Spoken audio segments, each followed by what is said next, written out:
안녕하세요. 면역학TV의 김민석. 이주은입니다. 여러분들 한 주 동안 잘 지내셨나요?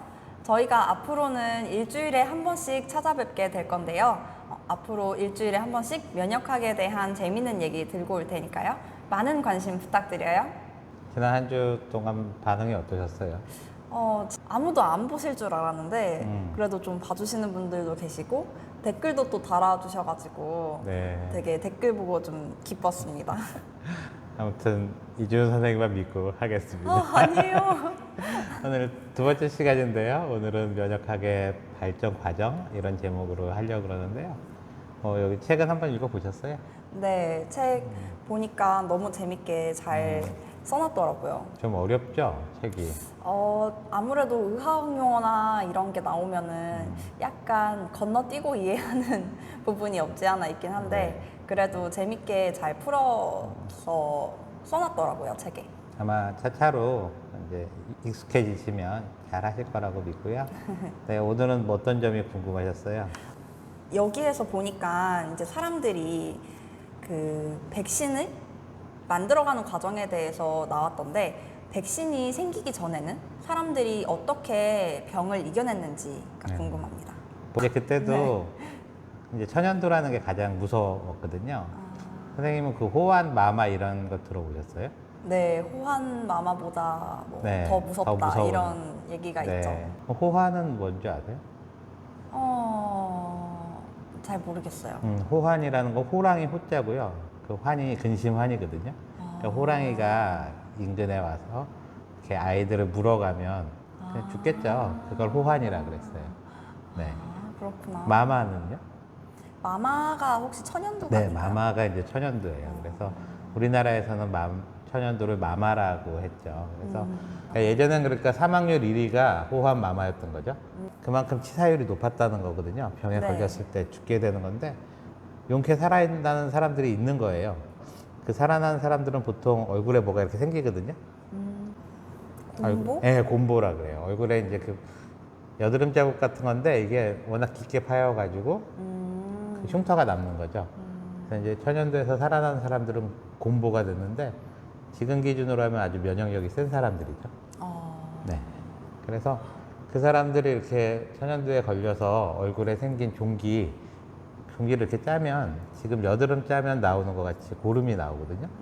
그런 거를 이렇게 몸에 바르면 이 천연두로부터 보호가 되지 않을까 하는 일이 되더라는 거죠. 그게 이제 나중에 백신까지 발전을 하게 되는 건데 사실 천연두가 생긴 사람의 그 종기를 짠다는 게 쉬운 일은 아니잖아요. 그렇죠. 예. 그래서 이 천연두랑 되게 비슷한데 소한테 걸리는 병이 있었어요. 그걸 우두라고 해요. 그래서 우두 바이러스, 천연두 바이러스가 굉장히 유사하게 생겼거든요. 그런데 천연두만큼 사람을 죽일 정도는 아니고 살짝 앓고 지나가는 거죠. 그래서 우두에 걸렸던 사람이 천연두에 걸리지 않는다는 걸 알게 돼서 그러면은 그 우두 걸린 소에 있는 그 고름을 잘 이렇게 사람한테 발라주면 사람이 천연두로부터 낫지 않게 될까 하는 생각을 이제 제너라는 사람이 맨 처음에 하게 된 거죠. 그러면 왜 천연두를 예방하기 위해서 우두를 사용을 했을까요? 천연두를 잘못 발라주면 죽을 수도 있겠죠. 천연두에 감염이 돼가지고. 그렇지만 이제 우두는 소한테는 상당히 센 병을 일으키지만 사람한테는 살짝 앓고 지나가는 병이기 때문에 혹시라도 우두에 걸리더라도 사람이 안전할 수가 있는 거죠. 그래가지고 우두를 바르게 된 거고 이게 최초의 그 예방 접종이라고 볼 수가 있어요. 근데 이 방법은 사실 이 제너라는 사람이 이제 서양 사람이기 때문에 서양에서 일찍 알려졌지만 인도나 중국에서는 굉장히 예전부터 이런 그래요? 방법을 써서 천연두를 예방했고 이런 걸 종두법이라고 했죠. 그 조선 말기부터 해서 또 중국 같은 경우에는 청나라 때부터 이런 종두법으로 천연두를 이제 예방을 하게 된 거죠. 천연두 바이러스를 직접 넣는 거는 상당히 위험하기 때문에 그거보다 유사한 바이러스지만 좀 약한 거를 이렇게 넣음으로써 우리 몸에 면역이 생기도록 유도하는. 네. 지금도 백신을 개발하는 데 있어서 이런 방법을 유사한 방법을 많이 쓰거든요. 아, 정말요? 네. 얘기 나온 김에 네.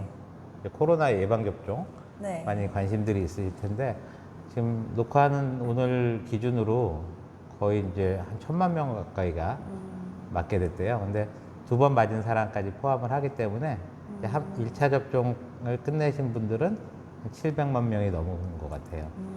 상당히 빠른 속도로 맞고 있죠. 네. 일단 코로나는 그 바이러스, 세균, 그다음에 원충 동물 중에 어떤 거에 해당할까요? 바이러스지 않을까요? 그렇죠. 코로나 바이러스라고 네. 우리가 얘기를 하니까. 네. 그래서 바이러스, 세균 이제 이 두 가지가 중요한 감염체인데 바이러스하고 세균의 가장 큰 차이는 이 세균은 살아 있는 거고요. 아. 네, 바이러스는 이게 살았다고 할 수도 없고 죽었다고 할 수도 없는 그런 녀석이에요. 이 바이러스가 여기 뚝 떨어져 있다 그러면 얘는 그대로 그냥 이 상태로 있거든요. 그게 죽었는지 살았는지가 알 수가 없는데 사람 몸 속에 들어와서 사람의 세포 안으로 들어와야 거기서부터 이게 숫자가 늘어나요. 그러니까 그때부터 산다고 볼 수 있는 거죠. 근데 세균은 그냥 여기 있어도 뭐 영양물질하고 이런 게 있으면 사람 몸속이 아니더라도 이렇게 증식이 되거든요. 아. 그게 이제 세균하고 바이러스의 가장 큰 차이점이에요. 그러니까 이렇게 신기하네요. 물 안에 네. 세균이 들어가면은 이 안에서도 세균이 많이 늘어날 수 있거든요. 그래서 뭐 네. 대장균 숫자가 어쩌고 저쩌고 하는 것들은 다 세균 얘기고요. 아. 코로나 바이러스를 여기다 넣었는데 코로나 바이러스가 여기서 늘어난다. 그럴 수는 없어요. 여기는 세포가 없기 때문에.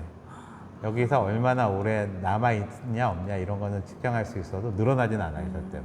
그럼 바이러스는 무조건 생식할 수 있는 세포가 있어야 그렇죠. 된다는 숙주세포 안으로 들어와야 거기서부터 이 증식이 되는 거예요.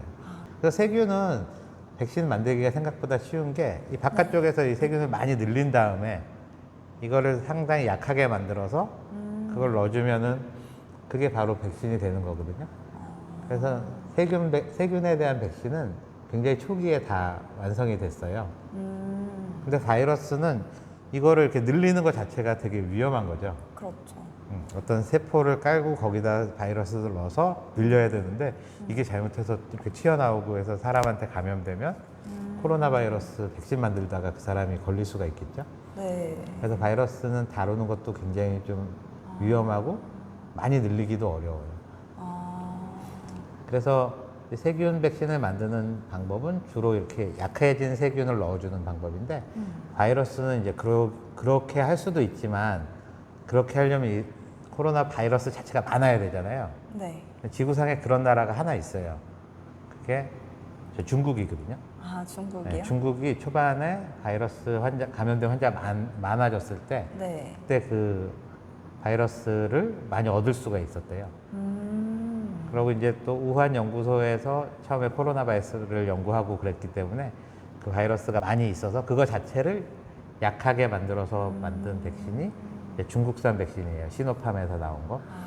이론으로 봐서는 가장 강력하게 이제 그 백신을 만들 수 있는 방법이죠. 근데 다른 나라는 감염된 환자가 많아도 그 바이러스를 채취해서 많이 늘려놓는 데가 없기 때문에 그런 방법을 쓰지 않고요. 다른 방법을 쓰는데요. 지금 알고 있는 백신 종류가 있으시죠?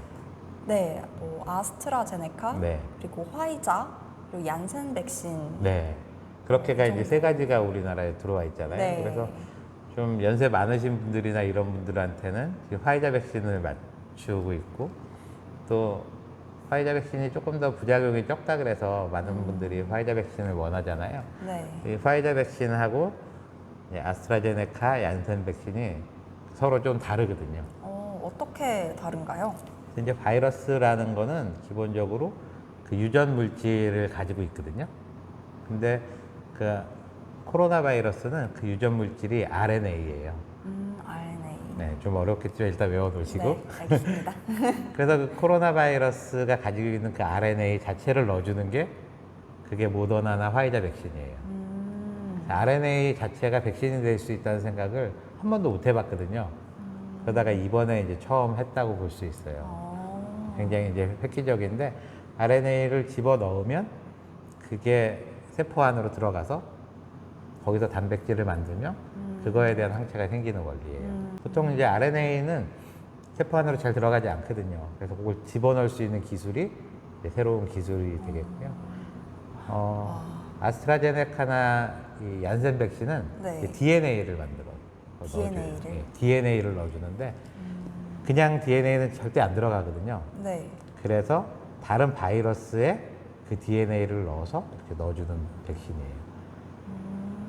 그래서 그 바이러스는 이제 사람한테는 병을 안 일으키고 원숭이한테만 병을 일으키는 아데노바이러스라는 거에다가 코로나 바이러스에 DNA를 넣어서 집어넣어주는 그런 방식인데 예전에 에볼라 바이러스 백신을 이렇게 식으로 만들었거든요. 네. 그래서 여러 회사에서 좀 출시를 해서 만들었는데 얀센 백신이나 지금 아스트라제네카 백신이 생각지도 못했던 그런 혈전증 같은 게 좀 생겨가지고 아마 이 바이러스 때문이 아닌가 이렇게 의심들은 하고 있는데요. 아무튼 원리는 다 유전 물질을 넣어서 거기서 단백질을 만든 다음에 그거에 대한 항체를 만드는 그런 방법이죠. 그게 그 RNA라는 거는 DNA에 비해서 상당히 불안정하기 때문에 꽝꽝 얼려야 돼요. 그러니까 백신 자체를 이동할 때 뭐 영하 한 50도, 60도 이 정도로 얼려서 가지고 와야 그 안에 있는 RNA가 파괴가 안 돼서요. 그래서 미국에서부터 여기까지 영하 50도를 이렇게 옮기려니까 상당히 어려움이 있는 거죠. 네, 그렇겠네요. 그에 비해서 이제 아데노바이러스로 만드는 그 얀센이나 아스트라제네카 백신은 뭐 한 4도씨 정도에서도 보관이 되기 때문에 그뭐 물론 냉동차는 아니 냉장차로 옮기기는 해야 되지만 상당히 수송에는 좀 이점이 있는 그런 백신입니다. 아무튼 이런 바이러스에 대한 백신을 만드는 기본적인 방법은 이 바이러스를 계속 그 배양을 해가지고 유사하기는 하지만 이 힘이 없는 백신, 그 바이러스. 그러니까 예전에 천연두하고 우두 바이러스 같은 그런 형태가 되도록 계속 바이러스를 계대 배양을 하다 보면 이제 돌연변이가 생겨서 이제 병을 일으키지 못하는 바이러스가 나오면 그거를 늘려서 백신을 만드는 게 일반적이거든요. 개발 기간이 좀 오래 걸리겠죠. 그렇지만 네. 그렇게 만드는 게 가장 프로토타입인데 이번에 워낙 시급하다 보니까 이렇게 직접 유전 물질을 이용해서 만드는 게 생겼고 이런 방법이 좀 혁신적인 방법이라고 볼 수 있어요. 맞아요. 저도 백신 개발 소식이 들려서 굉장히 기뻤는데, 네. 많은 분들이 저처럼 기쁘셨을 것 같아요. 네, 이제 접종이 되면 또 일부 국가에서는 여행도 허가를 하고 그런다고 하니까요.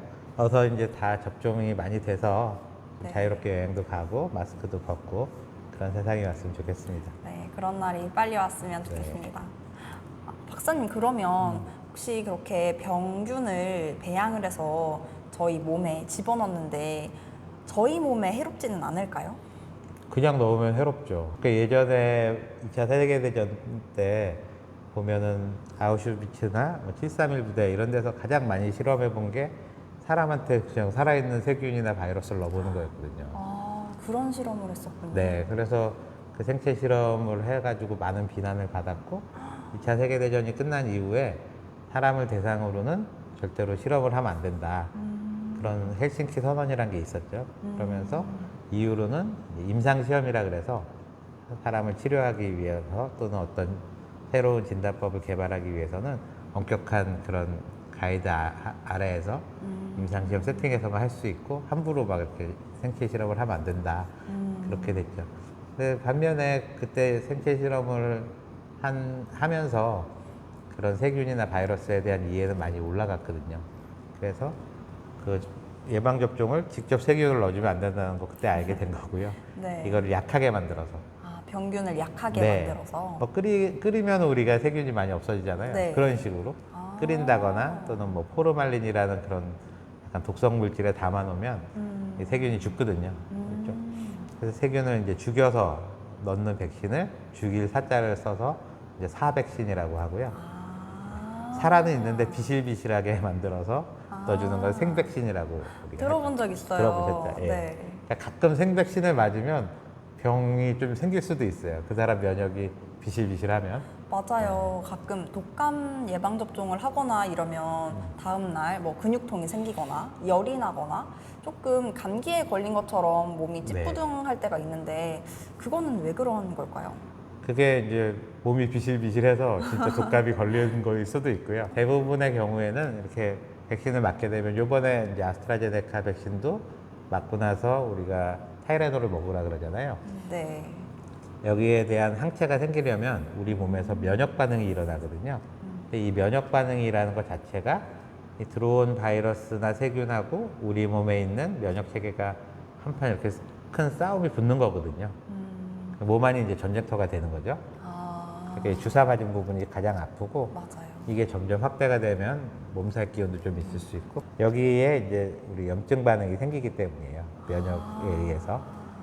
근데 이게 또 너무 아무 증상이 없으면 이렇게 적군이 들어왔는데 우리 몸에서 반응을 못하는 거일 수도 있어요. 아, 그래요? 그래서 아, 젊은 사람들이 조금 더 면역 반응이 세게 나타나서 더 팔이 많이 아프고 연세가 들수록 주사 맞았는지 모르겠다 이러시는 분도 있고 와. 네, 그래서 그런 분들은 나중에 항체가 제대로 생겼는지 뭐 검사를 한번 해봐야 되겠죠. 아, 이건 또 새롭게 알아가네요. 네.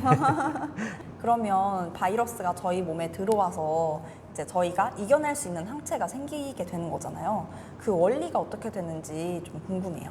아, 그거는 뭐 너무 어려워가지고요. 너무 어렵네요. 네, 차차로 이제 배워가야 될 것 같아요. 알겠습니다. 아주 단순한 건 아니고, 네, 이제 그 싸움의 과정에서 맨 마지막에 생기는 게 항체라고 보시면 되겠어요.